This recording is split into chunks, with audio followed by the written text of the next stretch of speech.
আমরা সফলকামী হব। জেগেছে জেগেছে টেকনোলজি জেগেছে আমার সোনার বাংলায় বৈষম্যের ঠাঁই নাই। অনেক বাবা মা রয়েছেন যারা আশায় বুক পেতেছিলেন, অনেক বাবা মা আমার বাবা সহ তারা মৃত্যুবরণ করেছে, কিন্তু আমাদের এই অনুভূতি তারা দেখতে পারে। বিনয়ের সাথে বলবো, আপনারা আমাদের ন্যায্য দাবি মেনে নিন। সোনার বাংলায় আমাদের দাবি বৈষম্যের ঠাঁই নাই। জেগেছে রে জেগেছে টেকনোলজি জেগেছে জেগেছে রে জেগেছে টেকনোলজির দশকের ফার্মাসিদের দশকের আমার সোনার বাংলায় আমাদের দাবি এই দশম গেট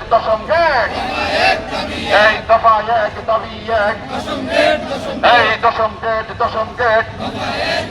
এই দফা এক দাবি এক, এই দাবি নিয়ে তালবাহানা এই চলবে না এই দাবি নিয়ে তালবাহানা এই 14 দাবি নিয়ে তালবাহানা।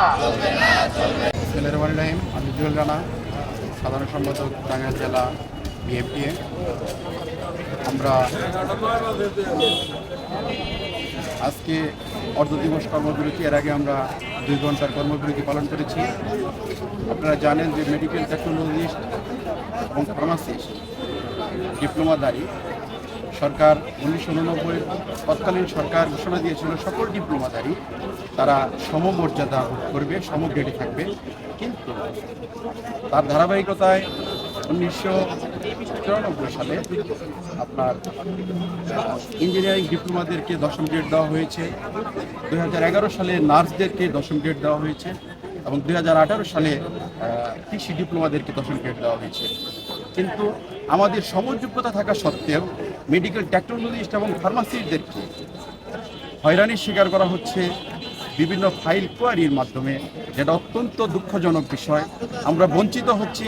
আমরা আমাদের ন্যায্য দাবির জন্য আমরা আসলে আমাদেরকে বাধ্য হতে হয়েছে এই কর্মবিরতিতে আসতে। আপনারা জানেন আমাদের আগামীকালকে যদি আজকের দিনের মধ্যে যদি সরকার আমাদেরকে নিয়ে চিন্তা না করে, প্রজ্ঞাপন জারি না করে, আমরা আগামীকালকে কমপ্লিট শাটডাউনে যাব এবং কি লাগাতার কর্মসূচিতে আমরা যেতে বাধ্য হব। কারণ এই দাবি আমাদের ন্যায্য দাবি। এই দাবি হচ্ছে আমাদের টেকনোলজিস্ট এবং ফার্মাসিস্ট জাতির ভবিষ্যৎ নির্ধারণের যে দাবি, সেই দাবি। আমরা অযৌক্তিক কোনো দাবি সরকারের কাছে করিনি। আমাদের দাবি অবশ্যই 100% যুক্তিসঙ্গত দাবি। কারণ 10ম গ্রেড যারা যোগ্যতা সম্পন্ন ডিপ্লোমা, সকল ডিপ্লোমাদের 10ম গ্রেড প্রদান করা হয়েছে। শুধু মেডিকেল টেকনোলজিস্ট এবং ফার্মাসিস্ট ব্যতীত আমরা চাই অতি দ্রুত সরকার এই বিষয়ে এক প্রজ্ঞাপন জারি করে আমাদের যে ন্যায্য দাবি, আমি শুধু দাবি বলবো না, এটাকে আমাদের অধিকার বলবো, সেই অধিকার প্রতিষ্ঠিত হবে। আমরা রোগীদের সেবায় আবার নিয়োজিত হব। আমাদের সমস্ত কর্মসূচি থেকে আমরা আমাদের কাজে ফিরে যাব, এটুকু আশাবাদ ব্যক্ত করছি।